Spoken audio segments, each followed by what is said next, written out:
కొద్ది నిమిషాలు దేవుని యొక్క వాక్యాన్ని ధ్యానించుకుందాము. వాక్య గ్రంథంలో నుండి మనం చూసినట్లయితే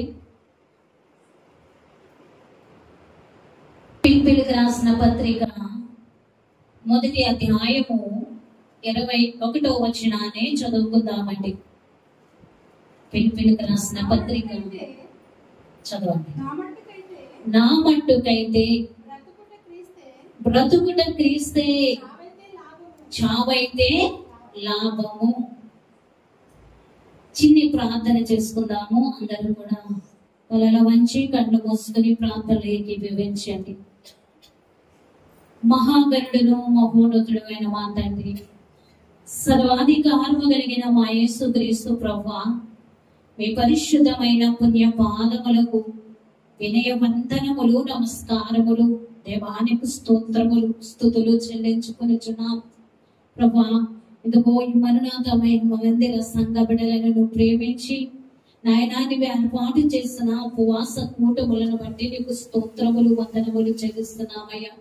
అయ్యా నా తండ్రి, ఇవాళమంతా కూడా తుఫాను నాయనా అతడి కలిగిన పరిస్థితుల్లో ఉన్నప్పటికీ ప్రభా, మేము ఏర్పాటు చేసుకుని నీ సన్నిధిలో నీ పాదాల చెంత నీకు అప్పగించాము గనుక అయ్యా, ఇది నా తండ్రి నీవు ఇచ్చిన వాతావరణమును బట్టి నీకు స్తోత్రములు, వందనములు చెల్లించుకొంచున్నాను.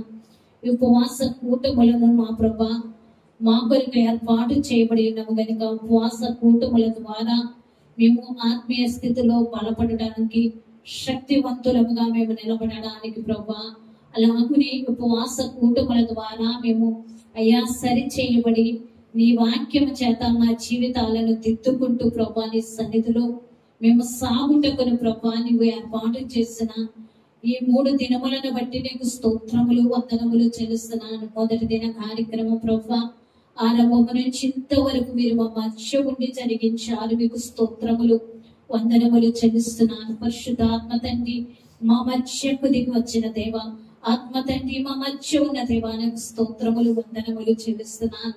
ఈ సమయంలో ప్రభా నీ వాక్య వర్తమానముని వినకోరి నీ వైపు చూచుచున్న నీ బిడ్డలందరితోనూ మాట్లాడండి ప్రభా.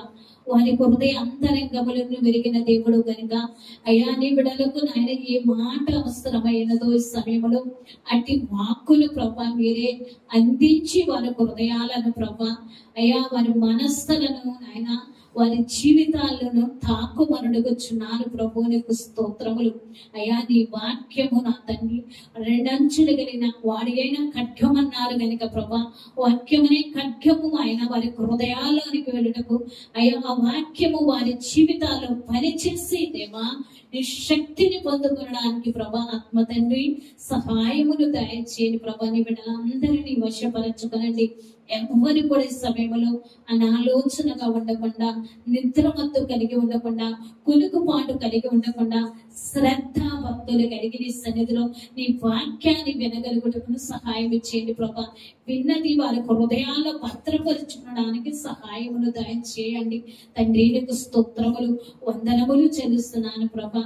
అలాగనే నాయన రావాల్సిన బిడ్డలు అనేక మంది ఉన్నారు ప్రభా. అయ్యా కొద్ది వారిగానే వచ్చారు కానీ అయ్యా ఉన్న వారందరినీ కూడా మీరు తోడుకుని రండి ప్రభా. తోడుకుని వస్తున్న తండ్రి మీకు స్తోత్రాలు ప్రభా. సంఘం అంతా కూడా మా ప్రభా ఈ ఉపవాస కూటములో ఏకీవింప చేసి తండ్రి అయ్యా నీవే నాయన వారిని నాయన ఈ సన్నిధిలో భద్రపరచు మరడుగుచున్నాను. ఎవరు నా తండ్రి అయ్యా ఆటంకాలు కలిగి ఉన్నారు, అయ్యా పరిస్థితులు కలిగి ఆగిపోయేవారుగా ఉంటున్నారు, ఆగనివ్వవద్దు ప్రభా. వారందరినీ కూడా ప్రభా మీరే లేవనెత్తి తోడుకుని రండి ప్రభా. నీకు స్తోత్రములు, వందనములు చెల్లిస్తున్నాను ప్రభా. అలాగనే మా తండ్రి నిలబడిన నన్ను కూడా నీ స్వాధీనములో ఉంచండి ప్రభా. నీ ఆత్మ శక్తితో నింపండి ప్రభా. నీ వశపరచుకునండి ప్రభా. నీకు స్తోత్రములు, స్తోత్రాలు. మాట్లాడి వారు మీరు కాదు నేనే అని సెలవిచ్చిన మా తండ్రి నీకు స్తోత్రములయ్యా. ఈ సమయంలో ప్రభా మీరు నాలో ఉండి మాట్లాడండి ప్రభా. అయ్యా నా మాటలు నీ బిడ్డలకు అర్థం కాదు కానీ మీ మాట వారికి అర్థమగును కనుక మీరే నాలో ఉండి మాట్లాడి ప్రభా మహిమను పొందుకొనమని అయ్యా నా తండ్రి మా మంచి బోధకుడు అయిన యేసు నామములో వినయముతో అడిగి వేడుకొంచున్నాము పరమ తండ్రి, ఆమేన్. కృపా సమాధానములు చేరిన మీ ఎల్లరికూ కలుగును గాక, ఆమేన్. అందరూ కూర్చునండి. దేవైగోవా స్తుతి పాత్రుడా పరిశుద్ధాలయ పరమ నివాస దేవైగోవా బలమును కీర్తియు శక్తి ప్రసిద్ధత సర్వము నీవే సకల ప్రాణులు స్తుతించెడి సకల ప్రాణులు స్తుతించెడి జగా సర్వదా నిన్ను స్తుతులనరించగలునా సర్వదా నిన్ను స్తుతులనరించగలునా దేవైగోవా స్తుతి పాత్రుడా పరిశుద్ధాలయ పరమ నివాస దేవైగోవా. దేవునికి మహిమ కలుగును గాక. మనము చదువుకున్న వాక్య గ్రంథములో నుండి చూసినట్లయితే పిలిపిలికి రాసిన పత్రిక 1వ అధ్యాయము 21వ వచనాన్ని మనము చదువుకున్నాం. అపోస్తులైన పౌలు గారు మాట్లాడుచున్నారు అక్కడ. ఏమనంటే, నా మట్టుకైతే బ్రతుకుట క్రీస్తే, చావైతే లాభము. దేవునికి మహిమ కలుగును గాక.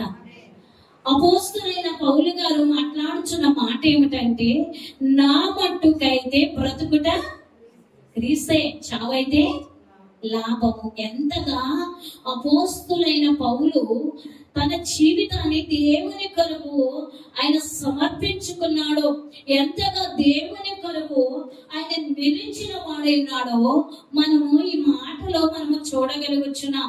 నిజమే, దేవునిని మనము కలిగి ఉన్నాము కనుక ఎలాంటి పరిస్థితులు వచ్చినా మన జీవితంలో మనం ఏం చేయాలంటే, ఏం చేయాలి? దేవుని విడిచిపెట్టాలి. విడిచిపెట్టాలంటారా? ఏం చేయాలి? మరి ఏం చేయాలి? ఎలాంటి పరిస్థితుల్లోనైనా పౌలు గారు అంటున్నారు, నా మట్టుకైతే బ్రతుకుట క్రీస్తే, చావైతే నాకు లాభము. అంతగా మన జీవితాలను దేవునికి మనము ఏం చేయాలండి?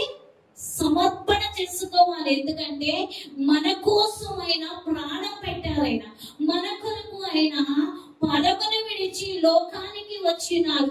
మన కొరకు తన్ను తాను అప్పగింపబడిన వారైనారు. మన కొరకు ఆయన రక్తమును చిందించారు. అట్టి దేవుని కొరకు మనం ఏం చేయాలండి? ఏం చేయాలంటారు? ఏం చేయాలి? విడిచిపెట్టేయాలా? ఏం చేయాలి చెప్పండి అమ్మా. దేవునికి మనం ఏం చేయాలి? దేవునిని కలిగిన మనము ఎలాంటి పరిస్థితి అయినా కానీ దేవుని మాత్రం మనము విడిచిపెట్టకూడదు అనే మాట ఇక్కడ మనము చూడగలుగుతున్నాం. ఇందాక మనము చదువుకున్న వాక్య గ్రంథము దానియేలు గ్రంథము 6వ అధ్యాయము, దానియేలు గ్రంథము 6వ అధ్యాయమును మనము చూచినట్లయితే దేవుని సన్నిధిలో దానియేలు గారు కనబడుచున్నారు. ఈయన ఒక బానిసగా వచ్చిన వారైనారు. అయితే ఇక్కడ దానియేలు గారు ఏం చేస్తున్నారంటే, దేవుని సన్నిధిలో ఆయన దేవుని యొక్క బిడ్డ కనుక బానిసగా ఉన్నప్పటికీ, తన ప్రజలు లేక తన దేశము కానప్పటికీ ఒక చెరగొనిపోయిన ఒక రాజు యొద్దకు వెళ్ళిన దానియేలు గారు ఏం చేస్తున్నారండి? దేవునిని ప్రార్థిస్తున్నాడా? నిజంగా మనం చూసినట్లయితే మనము మన యొక్క దేశాన్ని విడిచి ఇంకొక దేశానికి పని మీద వెళ్ళామనుకోండి, ఏం చేస్తాం మనము? అక్కడ పరిస్థితి మనకు అనుకూలంగా లేదనుకోండి, లేక అక్కడ మనం ఆరాధించే అనుకూలత కానీ అవకాశం కానీ లేదనుకోండి, ఏం చేస్తాం మనము? మానేస్తాం కదండి. నా పరిస్థితి దేవుని తెలుసు, దేవుడే చూచుకుంటాడే, నేను మానేస్తే దేవుడు నన్ను అర్థం చేసుకుంటాడు, పర్వాలేదు లేని మనం ఏం చేస్తాం, మానేసి సరిపెట్టేసుకుంటాం. కానీ దానియేలు అలా చేశారండి? చేయలేదు. మనం చూసినట్లయితే 6వ అధ్యాయము 10వ వచనాన్ని ఒకసారి చదువుకుందామండి. ఇంటి శాసనము సంతకము చేయకూడదని దానియేలు తెలుసుకుని అతడు తన ఇంటికి వెళ్ళి యథాప్రకారముగా అనుదినము 3 మోకాళ్ళుని తన ఇంటి పై గది కిటికీలు యెరూషలేము తట్టునకు తెరవబడి ఉండగా తన దేవునికి ప్రార్థన చేయుచుండెను. దేవునికి మహిమ కలుగును గాక. ఇక్కడ ఒక రాజుగారి దగ్గర బానిసగా, ఒక పనివాడిగా పనిచేస్తున్నాడు. అక్కడ ఒక శాస్త్రము సంతకం చేయబడింది. ఏమనంటే రాజు నిలవబెట్టిన ప్రతిమకు తప్ప ఎవ్వరికి కూడా ఏం చేయకూడదు, మొక్కకూడదు, ప్రార్థించకూడదు, పూజింపకూడదు, ఆరాధించకూడదు అని ఒక శాసనము సంతకం చేయబడింది. కానీ దానియేలు ఏం చేస్తాడండి? రాజు మాట విన్నాడా? ఆ శాసనాన్ని లెక్క చేశాడా? చేయలేదు. ఎందుకంటే ఆయన ఆరాధించుచున్న దేవుడు శక్తివంతుడు, ఆయన ఆరాధించుచున్న దేవుడు గొప్పవాడు, ఆయన ఆరాధించే దేవుడు బలమైన వాడని ఎదిగాడు కనుక నా దేవునికి తప్ప నేను ఎవరికి కూడా మ్రొక్కను అనేసి ఆయన అనుదినము తన యథాప్రకారముగా ఆయన వెళ్ళి యెరూషలేము తట్టు తన కిటికీ తలుపులు తెరిచిడగా 2 చేతులు ఏం చేస్తున్నాడండి? ప్రార్థన చేస్తున్నాడు. దేవునికి మహిమ కలుగును గాక. దేవునికి స్తుతి కలుగును గాక. ఈ రోజున మన గ్రామంలో ఎవరైనా వచ్చి మీరు ప్రార్థన చేయకూడదు, మీరు ప్రార్థన చేస్తే మిమ్మల్ని శిక్షిస్తాము, లేక మిమ్మల్ని వెలివేస్తాము, మిమ్మల్ని ఇక్కడ ఉంచము అని ఎవరైనా చెప్పాలనుకోండి, ఏం చేస్తాం మనం? ఏం చేస్తామండి? ఏం చేస్తాం? మానేస్తాం. ఏమీ లేకుండానే మనం దేవుని సన్నిధికి ఏం చేస్తున్నామండి? మానేస్తున్నాం. ఇలాంటివి జరిగితే అసలు వస్తాం ఆ దేవుని సన్నిధికి? రాము. కానీ దానియేలు ఏం చేస్తున్నాడంటే తన దేవుని విడిచిపెట్టడానికి ఏమాత్రము కూడా ఆలోచించలేదు. ఎందుకంటే నా దేవుడు లేకపోతే నేను లేను అనుకున్నాడు కనుక ఆయన ఎవ్వరికి కూడా భయపడలేదు. ఎవరికి భయపడలేదు, రాజుకు భయపడలేదు, అక్కడ ఉన్న వారికి భయపడలేదు, ఎవరికి భయపడలేదు. ఏం చేస్తున్నాడంటే ఆయన ప్రార్థన చేస్తున్నాడు. ప్రాణాన్ని లెక్క చేయకుండా ప్రార్థన చేస్తున్నాడు. ఈ రోజున రక్షింపబడిన మన జీవితాలు ఎలా ఉంటున్నాయి?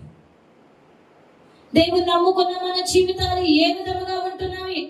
దేవుని సన్నిధిలో బాప్తిసం పొందాము, శరీరక్తాలు పొందుకుంటున్నాము, మన జీవితంలో ఎంతవరకు మార్పు చెంది ఉంటున్నాం ఆలోచించండి. మరి లోకములో ఉన్నాం కదండి, తప్పదు కదండి, చేయాలి కదండి అంటే కుదురుతుందండి? కుదరదు. ఎందుకంటే నువ్వు లోకములో నుండి ఏర్పరచబడ్డావు కనుక నువ్వు ఒక ప్రత్యేకత కలిగిన వారుగానే జీవించాలి. ఇంకా లోకముతో ఏకమవ్వకూడదు. అందుకనే దైవజనులు అంటున్నారు, లోకముతో ఏకమైతే నేనేమి చేతును అంటున్నారు. లోకముతో ఏకమైపోతే ఎవరు చేసేది ఏమి ఉండదు. చివరికి మన జీవితాన్ని నష్టపోతాము, మన జీవితాలు పాడైపోతాయి. దేవుని కలిగి కూడా మన బ్రతుకుల్లో నెమ్మది అనేది ఉండదు. కానీ దానియేలు ఆ యొక్క ప్రజల మధ్య, తన దేశము కాని దేశము, తన ప్రజలు కాని ప్రజలు, వేరే రాజు అన్య రాజు దగ్గర పని చేస్తున్నాడు. కానీ ఎవరికి భయపడలేదండి? రాజుకు భయపడలేదు. దేవుని ఆరాధించే విషయంలో రాజు మాట లెక్క చేయలేదు. రాజు మాట వినకపోతే ఊరుకుంటానండి? రాజు మాట వినకపోతే ఎంత భయంకరమైన శిక్ష వస్తుందో కదా, ఎంత భయంకరమైన శిక్ష వస్తుందో. కానీ అయినా సరే భయపడలేదు. ఏమంటున్నాడు దానియేలు? ఏమంటున్నాడు? మనం ఇందాక చదువుకున్నాం కదండి, దానియేలు గ్రంథము 6వ అధ్యాయము. రాజు చిరకాలము జీవించును గాక. చదవండి. రాజు చిరకాలము రాజు చిరకాలము జీవించునుగాక. నేను నా దేవుని దృష్టికి నిర్దోషినిగా కనబడితిని గనుక ఆయన తన దూతనంపించి సింహములు నాకు ఏ హాని చేయకుండా వాటి నోళ్లను ఊహించను. చాలండి.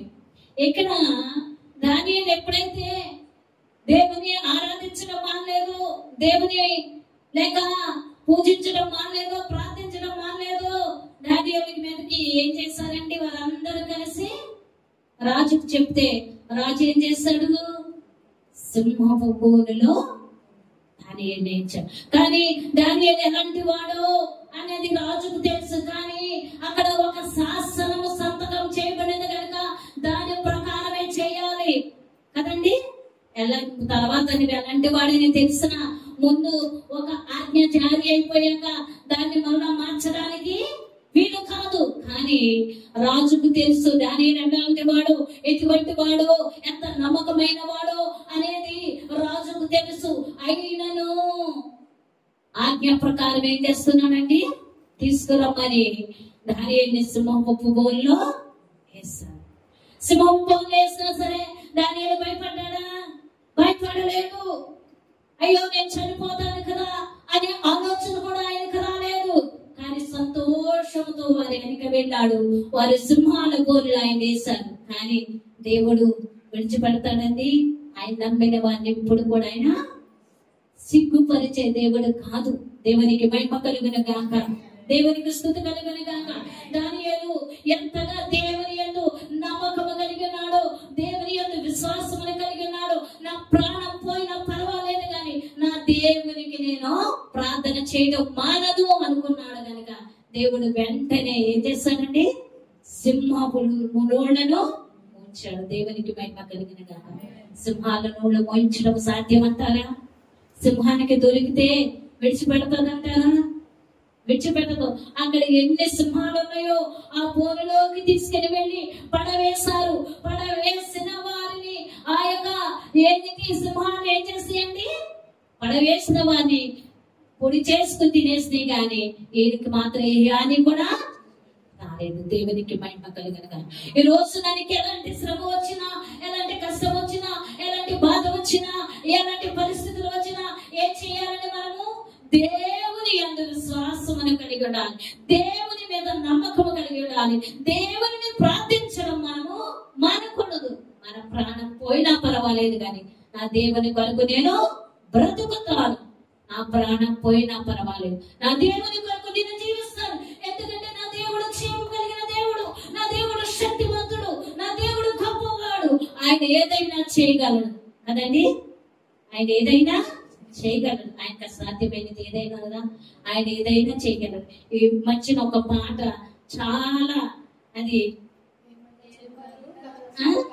చాలా నిజంగా ఆ పాట ప్రతి చిన్నవాడు మొదలు పెద్దవాడు నోటంతా అందరూ నోట్లో ఆ పాటే ఉంటుంది. దేవునికి అసాధ్యమైనది లేదు.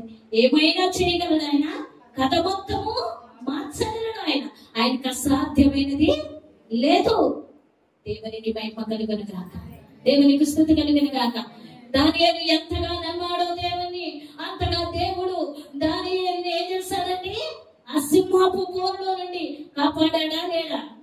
కాపాడాడు. ఈ రోజున మనము ప్రతి దానికి భయపడిపోతున్నాం.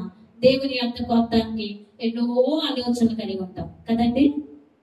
నిజంగా మనం కొన్ని చోట్ల మనం చూస్తే భయంకరంగా నైజీరియా ప్రాంతం ఈ మధ్యన ఎక్కువగా యూట్యూబ్ లో కనబడుతుంది కదండి.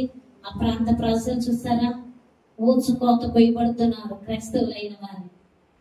అంత భయంకరమైన పరిస్థితులు కొన్ని దేశాల్లో మనం చూస్తున్నాం. కానీ దేవుడు మనకు అలాంటి పరిస్థితి రానివ్వలేదు. కానీ స్వేచ్ఛగా దేవుడిని ఆరాధించడానికి దేవుడు అవకాశం ఇస్తే మనం ఏం చేస్తున్నామంటే ఈ రోజున ఏం చేస్తున్నాం?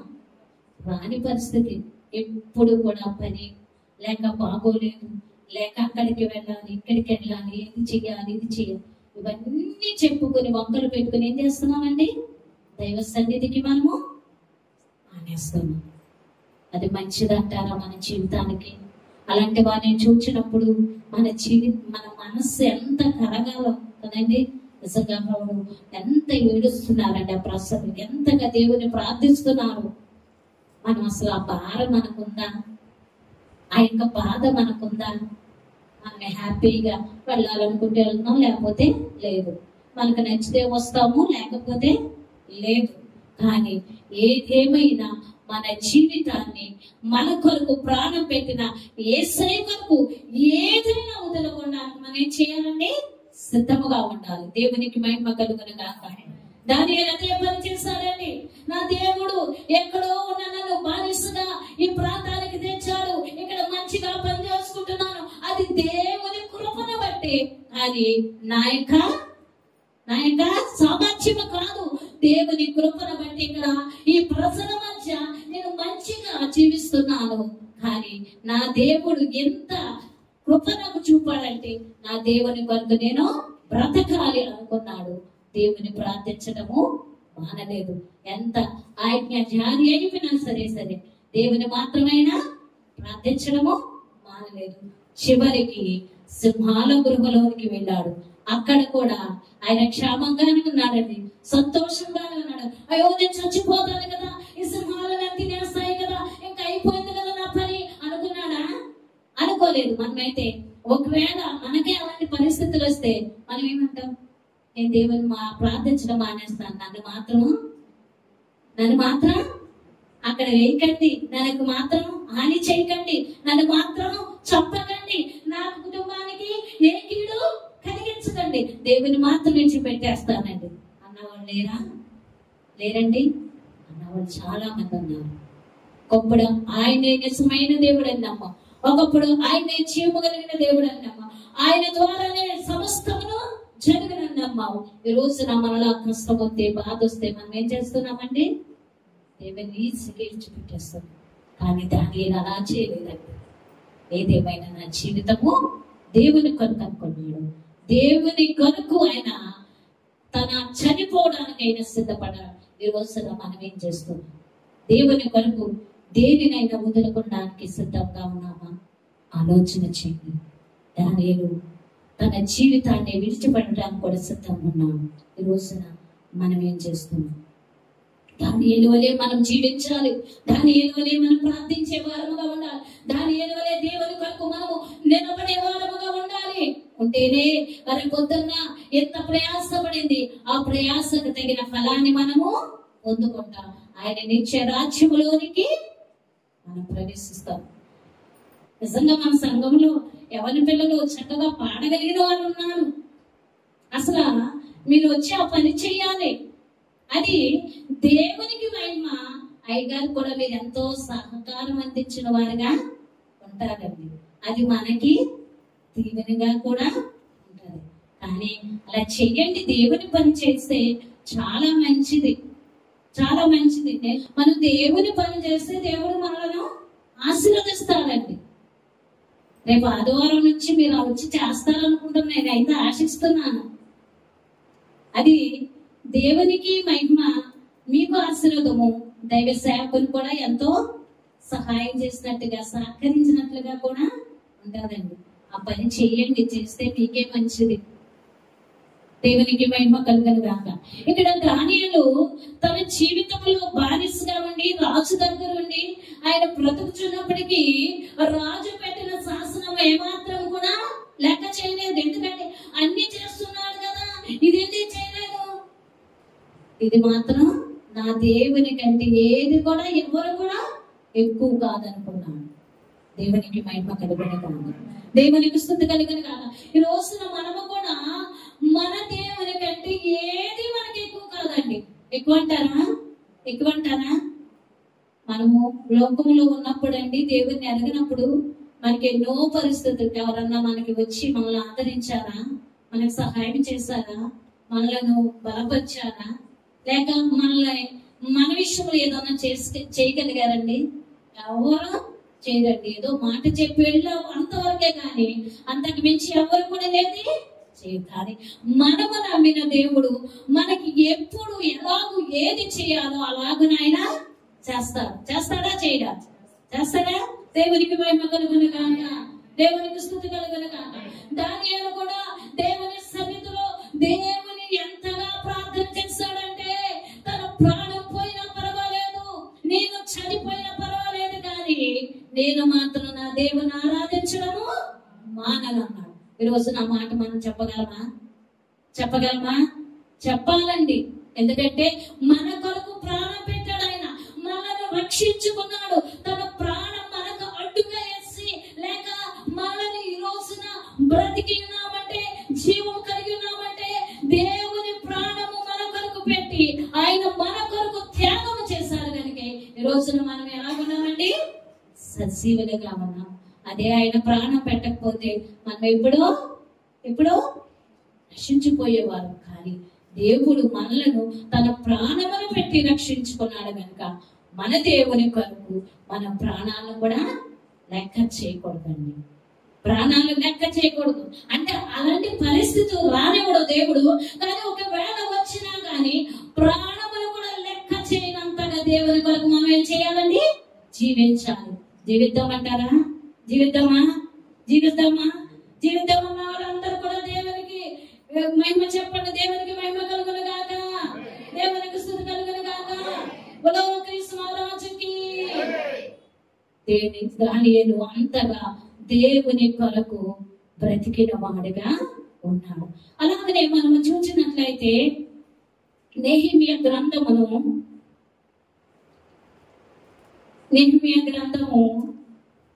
మొదటి అధ్యాయము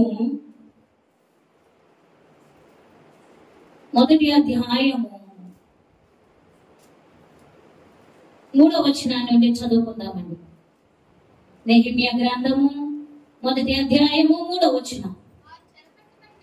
వారు చెరపట్టబడిన వారిలో శేషించిన వారు ఆ దేశములో బహుగా శ్రమను నిందను పొందుచున్నారు, మరియు యెరూషలేము యొక్క ప్రాకారములు పడద్రోయబడినది, దాని గుమ్మములను అగ్ని చేత కాల్చబడినవని నాతో చెప్పింది.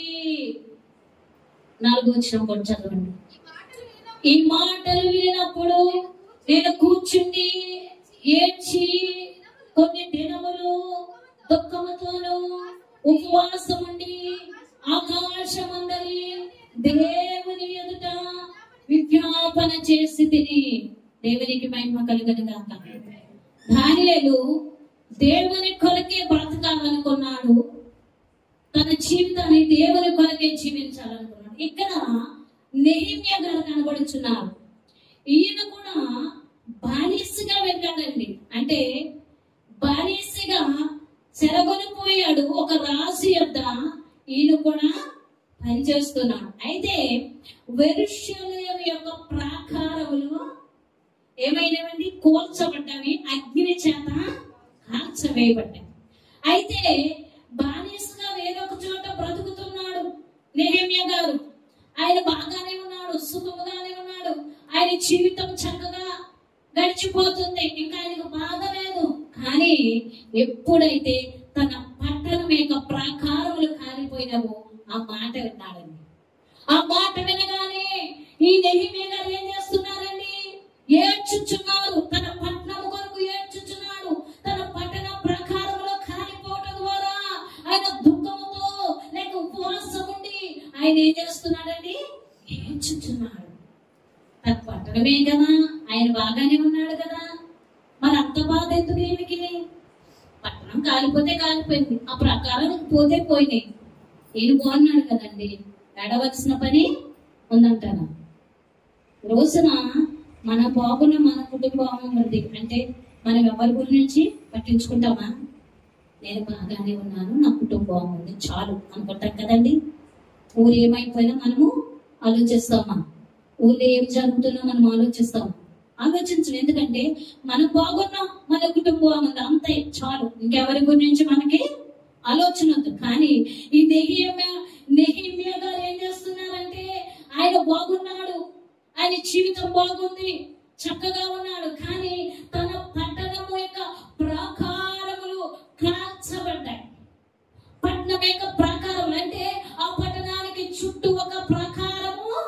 ఉంది.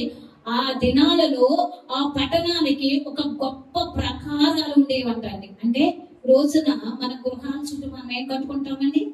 ప్రహారీ కట్టుకుంటాం. ఎందుకని? కాపుదల కొరకు, ఎవరు రాకూడదని, ఏవి రాకూడదని. మనం చక్కగా భద్రంగా ఉంటుంది మన గృహం అని కొంతవరకు కాపుదల కొరకు ఏం చేస్తాం? ప్రహారీలు కట్టుకుంటాం.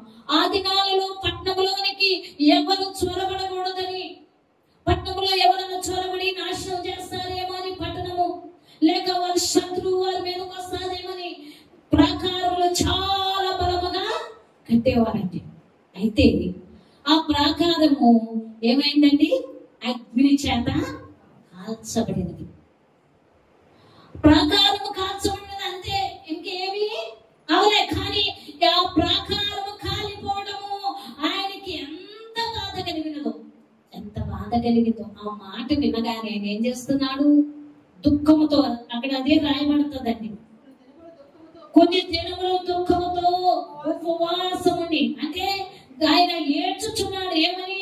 దుఃఖముతో ఉపవాసం ఉండి ఆకాశమందలి దేవుని ఎదుట విజ్ఞాపన చేసి, అయ్యా నా పట్టణం యొక్క ప్రాకారములు కాలిపోయాయ్యా, నా పట్టణానికి కాపుదల లేదయ్యా, ఇప్పుడు నా పట్టణానికి భద్రత లేదు కనుక నా పట్టణం యొక్క ప్రాకారాలు కట్టుకోవాలి అని ఏడ్చుచున్నాడు. ఏడ్చి తన పట్టణాన్ని ఆ ప్రకారములను నిర్మాణమును చేసుకోవడానికి సిద్ధపడ్డాడు. ఈ రోజున మనము, మన కుటుంబంలో అందరూ నశించిపోతున్నారండి.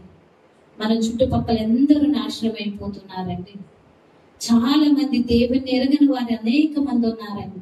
వారి కొరకు ఇప్పుడన్నా ఏడ్చామా? మనము ఉపవాసం ఉండి వారి కొరకు ప్రార్థన చేస్తాం. మనము వారి కొరకు కన్నీరు విడిచాము. ఏదో మామూలుగా అయ్యా మా ఊరిని కాపాడు, మా ఊరి ప్రజలు కాపాడు మామూలుగా చేస్తాం. కానీ దుఃఖముతో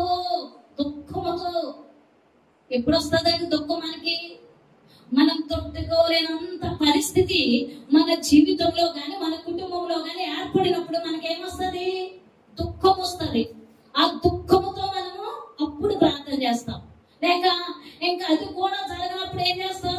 ఉపవాసం ఉండి ప్రార్థన చేస్తాం. కానీ ఈయన తన కుటుంబం కొరకు చేయలే, ఆయన కొరకు చేసుకోలే. ఎవరి కొరకు చేస్తున్నాడండి?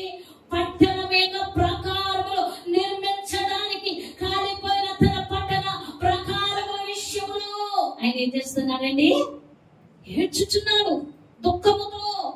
కొన్ని దినాలు దుఃఖముతో ఏడ్చాడు. తర్వాత ఉపవాసం ఉండి ప్రార్థన చేశాడు దేవునికి. ఎంతగా తన పట్టణం కొరకు ప్రార్థన చేశాడు. మనం చేయవలసిన పని ఏంటంటే, మనము కూడా మన పట్టణము లేక మన గ్రామము కొరకు మనం ఏం చేయాలండి? నశించిపోతున్నారు కదా చాలా మంది ఎవరి బిడ్డలైతే భయంకరంగా ఉంటున్నారు. వారిని చూచినప్పుడు చాలా దుఃఖం వేస్తుంది. వారి గురించి విన్నప్పుడు చాలా హృదయం పిండేసినట్టు అయిపోతుంది. వారి కొరకు మనం ఎంత ప్రార్థన చేస్తాం? చేయవలసిన బాధ్యత దేవుడు మనకు పెట్టాడు. మనమే కాదండి, మనతో పాటు నశించిపోతున్న ప్రజలందరి కొరకు మనం ఏం చేయాలండి?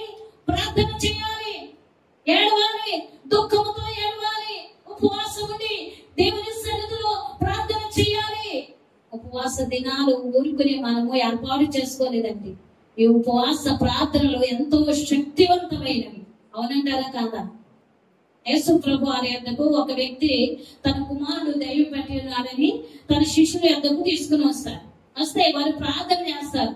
ప్రార్థన చేస్తే అతను ఉన్న దయ్యం పోతుందండి, పోదు. కానీ తరువాత ప్రభు దగ్గరికి తీసుకుని వచ్చి, అయ్యా మీ శిష్యులు చేయలేకపోయారు, ఇదిగో నా కుమారుడు అంటే ప్రభు ప్రార్థన చేస్తారా, అతనిలో నుండి ఆ దయ్యం పోతుంది. శిష్యులు వచ్చి అడుగుతారు, అయ్యా ఈ కార్యం ఎలా జరిగినది? మేము ప్రార్థన చేస్తాం కదా అని అడుగుతుంటే యేసు ప్రభు వారు ఏమంటారు అక్కడ? ఇది ఉపవాస ప్రార్థన ద్వారానే సాధ్యము. దేవునికి మహిమ కలుగును గాక. ఈ రోజున ఎలాంటి పరిస్థితి నీ జీవితంలో ఉన్నా, నీ కుటుంబంలో ఎలాంటి సమస్యలు ఉన్నా, లేక నీకున్న పరిస్థితులు, నీకున్న వ్యాధులు, నీకున్న శ్రమలు, నీ బిడ్డల విషయంలో ఎలాంటివి ఉన్నా మనం ఏం చేయాలండి? ఉపవాసం ఉండి ప్రార్థన చేస్తున్నామా? మనం ఉపవాసం ఉండి ప్రార్థన చేస్తున్నామా? అలాగనే ఉపవాసం ఉండి ప్రార్థన చేస్తున్నామండి అనేసి చాలా మంది ఏం చేస్తారు, ఉపవాసం ఉంటారు కానీ ప్రార్థన సమయం అనేది ఉండదు, అన్ని పనులు చేసుకున్నాం. ఆ రోజు ఉపవాసం ఉన్నామంటే మనం ఏం చేయాలి? పనులలోనికి వెళ్ళకూడదు. మనము దేవుని సన్నిధిలో కూర్చుని ఆయన పాదాల చెంత ఉండి ఏ అంశము కొరకు మనం పెట్టుకున్నాము ఆ విషయం కొరకు కన్నీరు విడిచి ప్రార్థన చేయాలి. అప్పుడు దేవుడు అద్భుతం చేస్తాడు. దేవునికి మహిమ కలుగును గాక, దేవునికి స్తుతి కలుగును గాక. ఈ యొక్క నెహెమ్యా ప్రార్థన చేశాడు. ప్రార్థన చేస్తూ తర్వాత రాజు దగ్గర ఈయన గిన్నె అందించేవాడుగా ఉన్నాడు. అయితే రాజు చూసి అంటున్నాడు, ఏమైంది నీకు? ఏంటి ఒంట్లో బాగోలేదా? ఏంటి నీ పరిస్థితి? ఎందుకు నువ్వు అలాగున్నావు అని రాజుగారు అడుగుతున్నారు. రాజుగారు అడుగుతున్నప్పుడు ఆయన ఏం చెప్పాడు? నా పట్టణము పాడైపోయిందయ్యా. రాజుగారు చెప్తున్నాను, నా పట్టణం పాడైపోయింది, గుమ్మముల అగ్ని చేత కాల్చబడ్డాయి. అందుకనే నాకు ఈ వేదన, ఈ బాధ, ఈ దుఃఖము, ఈ చింత నేను కలిగి ఉన్నా. మన కుటుంబ సభ్యులు ఏమైపోతేనే మనం పట్టించుకోము. మన గ్రామం కొరకు ఇంకేం పట్టించుకుంటామండి? కానీ నెహెమ్యా గారు మాత్రము తన కొరకు ఆలోచించలేదు, కానీ తన పట్టణము కొరకు ఆలోచించాడు. దానియేలు దేవుని కొరకు బ్రతకాలనుకున్నాడు. నేనేమైపోయినా పర్వాలేదు కానీ దేవుని కొరకు నేను బ్రతకాలి.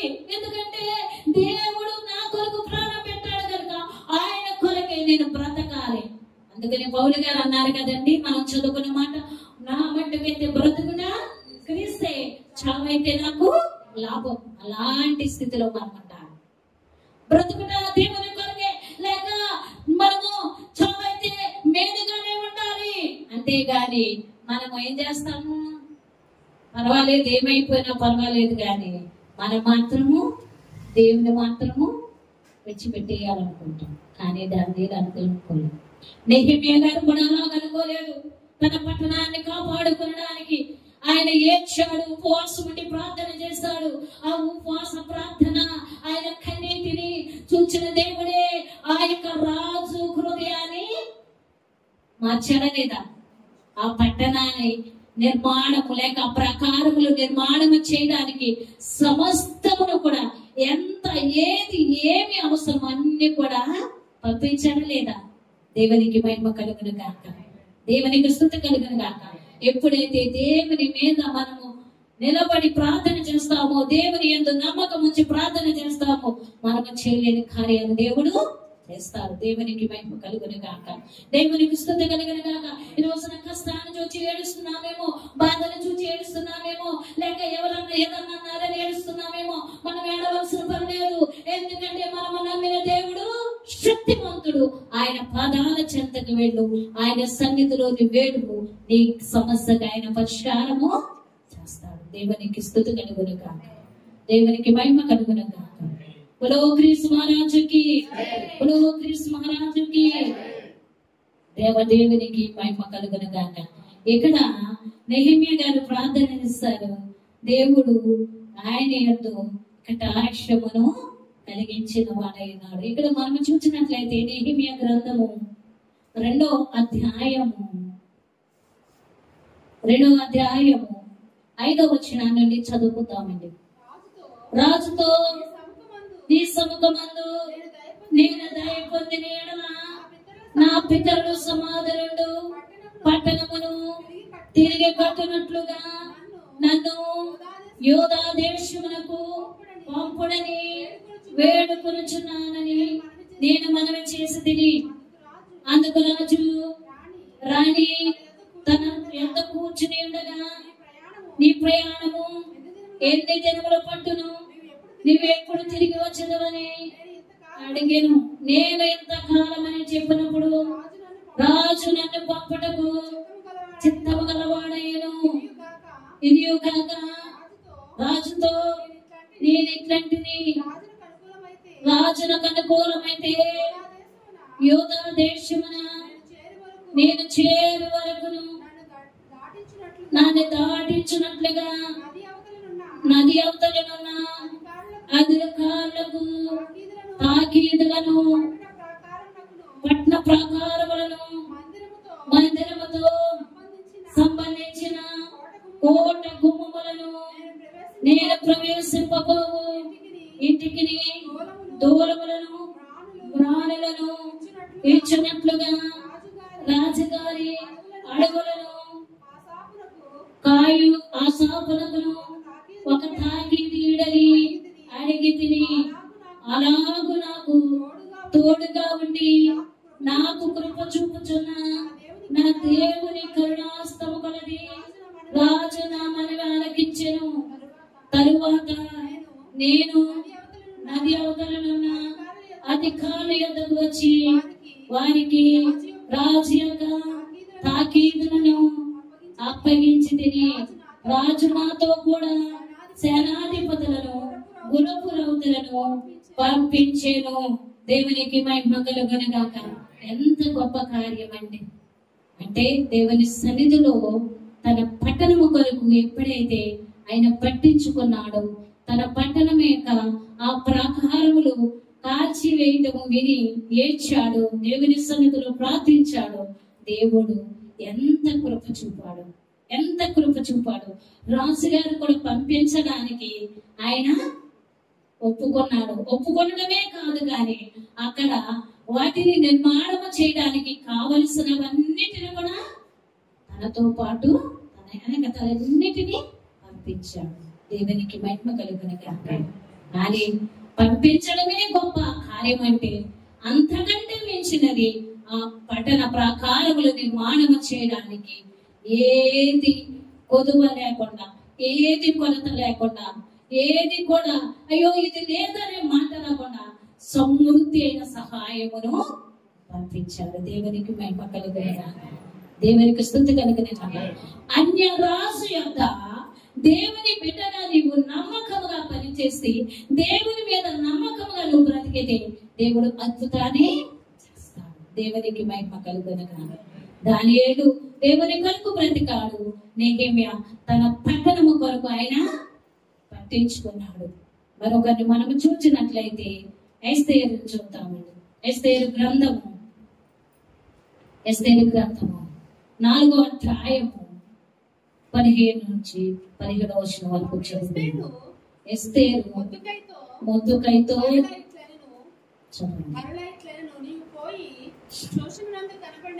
యూదులందరినీ సమాజ మందిరములకు సమకూర్చి నా నిమిత్తము ఉపవాసం ఉండి 3 దినములు అన్నపానములు చేయకుండాని నేనును నా పనిగెత్తులను కూడా ఉపవాసం ఉందము. ప్రవేశించుట న్యాయ వ్యక్తిగతంగా ఉన్నను. నేను రాజునందుకు ప్రవేశించుదును. నేను నశించదును. అటువలనే మొర్దెకై బయలుదేరి ఎస్తేరు తనకు ఆజ్ఞాపించిన అందరి ప్రకారంగా జరిగించాను. దేవునికి మహిమ కలుగునుగాక. మనము దానియేలు గారిని చూసాము, నెహెమ్యా గారిని చూసాము. ఇక్కడ ఎస్తేరు కనబడుచున్నది. ఎస్తేరు గ్రంథంలో మనము చూసినట్లయితే ఎస్తేరు ఒక యూదురాలై ఉన్నది. యూదురాలై ఉండగా ఆమెకు తల్లిదండ్రులు లేరు. తన పిన్నతండ్రి అయిన మొర్దెకై పెంచి ఆయన రాజుగారికి వివాహము జరిగించాడు. కథంతా మనకు తెలుసు. అయితే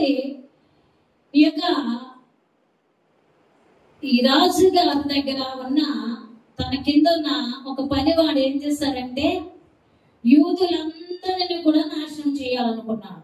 అంటే యూదులు ఉండకూడదు, యూదుల జనాంగం ఉండకూడదు, ఎలాగైనా వారిని నాశనపరచాలనుకున్నాడు.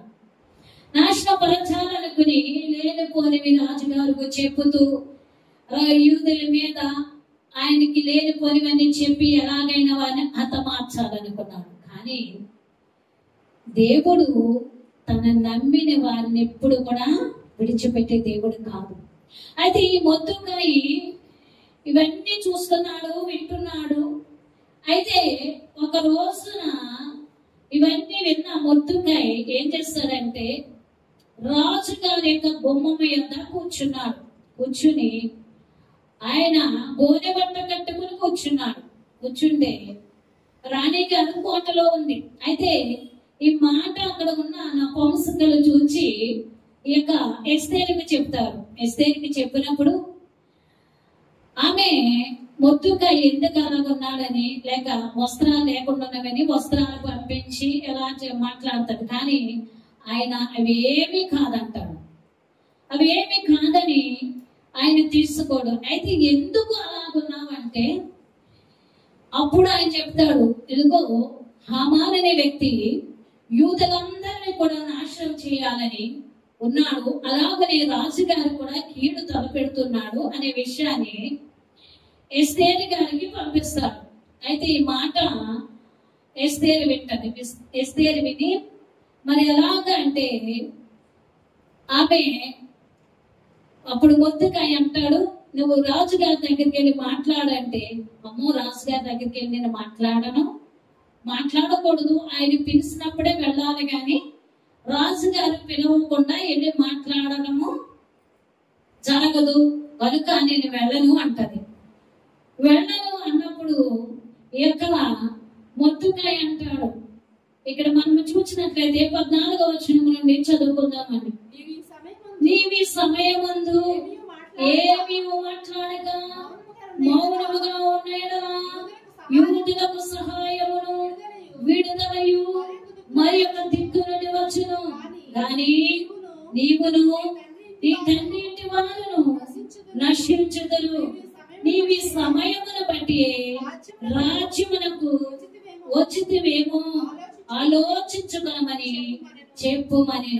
అప్పుడు రాజుగారి దగ్గరికి వెళ్ళి మాట్లాడటం జరగదు అన్నప్పుడు మొద్దుకాయ అంటున్నాడు, నీవి సమయమున ఏమి మాట్లాడకుండా మౌనముగా ఉన్న ఎడల యూదులకు మరి ఒక దిక్కు నుండి సహాయం వస్తాడు, కానీ నీవును ఇంటి వారును నశించెదరు అనే మాట మొద్దుకాయ చెప్పగానే అప్పుడు ఆమెకి భయం వేస్తుంది. భయం వేసి అప్పుడు ఆమె మాట్లాడుతుంది. అప్పుడు ఎస్తేరు మొద్దుకాయతో మరలా ఇట్లను, నీవు పోయి షూషానునందు కనబడిన యూదులందరినీ సమాజ మందిరములకు సమకూర్చి నా నిమిత్తము ఉపవాసం ఉండి 3 దినములను అన్నపానములు చేయకుండి నేనును నా పనికత్తెలను కూడా ఉపవాసముందుము ప్రవేశించుటకు నా వ్యతిరిక్తముగాను నేను రాజు దగ్గరకు ప్రవేశించదు. దేవునికి మహిమ కలుగునుగాక. ఏమని ఆలోచించిందంటే, నేను ఎలాగా వెళ్ళలేను, కానీ దేవునికి అసాధ్యమైనది లేదు కనుక నువ్వేం చేస్తావంటే యూదులందరినీ సమకూర్చి మీరందరూ ఉపవాసం ఉండి ప్రార్థన చేయండి, ఈ కోటలో నేను నా పనికత్తెలు కూడా 3 దినాలు అన్నపానములు పుచ్చుకోకుండా ఉపవాసం ఉండి ప్రార్థన చేస్తాం. అప్పుడు ఆ ప్రార్థన బట్టి రాజు యొద్దకు వెళతాం. ఒకవేళ రాజు వింటే విన్నాడు, వినకపోయినా నేను నశించేదని గాని నేను మాత్రము రాజు దగ్గరికి వెళ్ళడము. అంటే ముందు చేయవలసిన పని ఏంటి? ప్రార్థన ద్వారా ప్రతి ఆటంకాన్ని దేవుడు తొలగిస్తాడు. ప్రార్థన ద్వారా ప్రతి అభ్యంతరాన్ని దేవుడు తొలగిస్తాడు. ప్రార్థన ద్వారా ఎలాంటి సమస్యకైనా పరిష్కారమును దేవుడు కలుగు చేస్తాడు. దేవునికి మహిమ కలుగును గాక. దేవునికి స్తుతి కలుగును గాక. మనం ఏం చేస్తాం? సమస్య వస్తే ప్రార్థన మానేసేస్తాం. సమస్య వస్తే అమ్మో నా మనసు బాగోలేదు, నేను ప్రార్థన చేయను అనుకుంటామా? సమస్య వచ్చినప్పుడే నీవు బలముగా ప్రార్థన చేస్తే ఆ సమస్యకి మించిన పరిష్కారం దేవుడు చేస్తాడా? చేయడా? చేస్తాడు. దేవునికి మహిమ కలుగును గాక. ఇప్పుడు ముందు నేను వెళ్ళనందే, కానీ ఎప్పుడైతే మొద్దుకాయ అన్నాడో నీవు సమయమున కూర్చి నీవు మాట్లాడకుండా మౌనముగా ఉంటే నీవును నీ ఇంటి వారును తల్లింటి వారు నశించెదరు. కానీ యూదులకి ఎక్కడో చోట సహాయం వస్తుంది.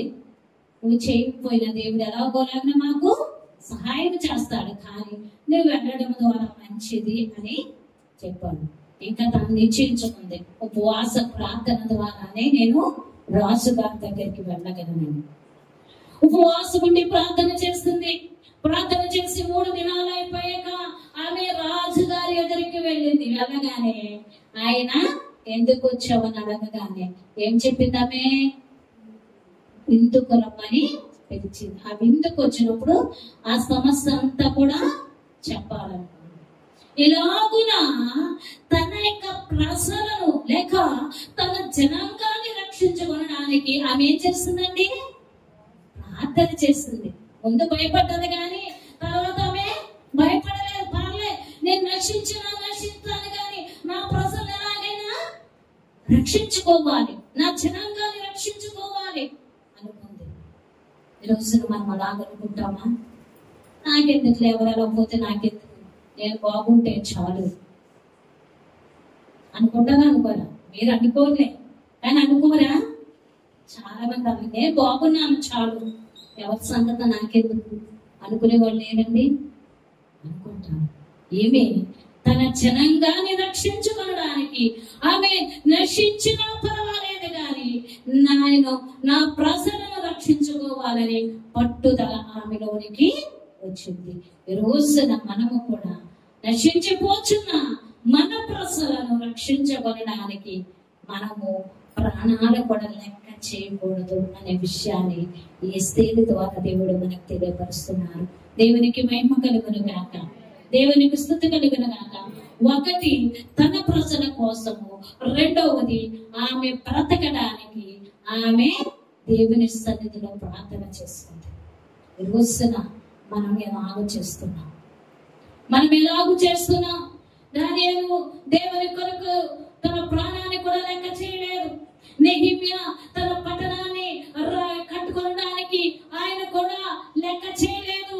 తన పట్టణాన్ని కట్టుకోవాలనుకున్నాడు. ఏమైనా పర్వాలేదు కానీ నా పట్టణాన్ని మరలా తిరిగి నిర్మాణమును చేసుకోవాలనుకున్నాడు. ఎస్తేరు కూడా నా ప్రజలను రక్షించుకోవాలి, ఎందుకంటే నేను నశించినా పర్వాలేదు కానీ నా ప్రజలను మాత్రం నేను రక్షించుకోవాలి. దేవునికి మహిమ కలుగును గాక, దేవునికి స్తుతి కలుగును గాక. దేవుని సన్నిధిలో దేవుని మాటల్లో వింటున్న వాళ్ళారా, ఈ రోజున మీరు ఎలాంటి నిర్ణయాన్ని కలిగి ఉంటున్నారు? ఏ విధంగా దేవుని సన్నిధిలో మనం ఉండాలనుకుంటున్నాం ఆలోచన చేసుకోనండి. ఎందుకంటే మన జీవితాలు ఎలాగున్నామంటే, ఎందుకు వస్తున్నామో, ఎందుకు వెళ్తున్నామో, ఎందుకో అర్థం కాని అర్థవంతము లేని జీవితాలు మనము జీవిస్తున్నామంటే ఆ జీవితానికి ఒక అర్థవంతమైన స్థితి కలిగిన వారముగా ఉండాలి. ఉంటున్నామా? దేవుడు ఈ రోజు నన్ను ఈ లోకానికి పంపించాడంటే, దేవా నన్ను ఈ లోకంలో జన్మింప చేస్తావు కనుక నా జన్మానికి కారణం ఏమైనదో అది నాకు చూపించు, దాని ద్వారా అలాగను నన్ను నడిపించని దేవుడు ప్రార్థన చేయాలి. ఎప్పుడన్నా మనం ఆ ప్రార్థన చేస్తామా? మళ్ళీ లోకంలో దేవుడు జన్మింప చేశారంటే ఆయనకు ఒక ఉద్దేశం ఉన్నది కనుకనే మనల్ని జన్మింప చేశాడు. ఆ ఉద్దేశం ఏమిటో ఆ ఉద్దేశ ప్రకారముగా నేను బ్రతకడానికి నాకు చూపించు ప్రభు అని మనం ప్రార్థన చేయాలి. చేస్తున్నామా? దేవుడు ఏదో లోకంలో పుట్టించేశాడు, ఏదో బ్రతికేస్తున్నాం అనుకుని బ్రతికేస్తున్నాం కాదండి. మన యొక్క జన్మానికి కారణం ఉన్నది ఒకటి ఉంటుంది. ఆ కారణం ఏమిటో దేవుని అడిగి మనం తెలుసుకోవాలి. దేవునికి మహిమ కలుగును గాక, దేవునికి స్తుతి కలుగును గాక. బలో క్రీస్తు మహారాజుకి, బలో క్రీస్తు మహారాజుకి. ఇక్కడ మనం చూసినట్లయితే పౌలు గారు అంటున్నారు, నా మట్టుకు బ్రతుకుట క్రీస్తే, చావైతే లాభము అన్నాడు. ఆయన నిజంగా ఆయన అలాగునే బ్రతికాడండి. పౌలు గారు అలా బ్రతకలేదా? ఎన్ని నిందలు, ఎన్ని అవమానాలు, ఎన్ని బాధ, ఎన్ని శ్రమలు. ఆ యొక్క కొరింథీ పత్రికలో చాలా ఉన్నవి. ఇంకా అక్కడికే చాలా రాయబడినవి, ఇంకా రాయవలసిన చాలా ఉన్నవి అంటున్నాడు ఆయన. ఎన్నో ప్రమాదాలు, ఎన్నో మరణకరమైన పరిస్థితులు ఆయన జీవితంలో ఎదురైనవి, కానీ ఎక్కడ కూడా తప్పిపోలేదండి. దేవుని ఆయన ఎదిగిన తర్వాత మరలా ఎప్పుడు కూడా వెనుకకు తిరిగి చూడలేదు. మనమైతే ఎన్నిసార్లు చూస్తాము కదండి, ఎన్నిసార్లు చూస్తుంటాము. మనమైతే దేవుని ఎరిగాక ఎన్నిసార్లు మరలా వెనుకకు వెళ్ళుంటాము. కానీ పౌలు గారు మాత్రం అలాగే చేయలేదు. అందుకని అంటున్నాడు, నా మట్టుకు బ్రతుకుట క్రీస్తే, చావైతే నాకు లాభము అన్నాడు. అలాగునే ఆయన అక్కడ వరకు జీవించాడు. అట్టి జీవితాన్ని మనమందరము కలిగి ఉండాలని దేవుడు ఆశిస్తున్నాడు కనుక దానియేలు దేవుని కొరకు తన ప్రాణాన్ని కూడా లెక్క చేయకుండా బ్రతికాడు. అలాగనే నెహెమ్యా తన పట్టణాన్ని తిరిగి కట్టుకునడానికి ఆయన ఏ మాత్రము కూడా భయపడకుండా ఆయన జీవించాడు. అలాగని ఎస్తేరు తన ప్రజలను రక్షించుకోవడానికి ఆమె కూడా ఏమైపోయినా పర్వాలేదు అనుకుంది. అలాంటి స్థితి ఈ రోజున నీవు నేను మనం అందరము కలిగి ఉండాలని దేవుడు ఆశిస్తున్నాడు కనుక అట్టి జీవితాన్ని కలిగి ఉండడానికి మనం అందరం సిద్ధపడదాం. అట్టి ధన్యత దీవెన ప్రభు మనెల్లరికూ దయచేయును గాక.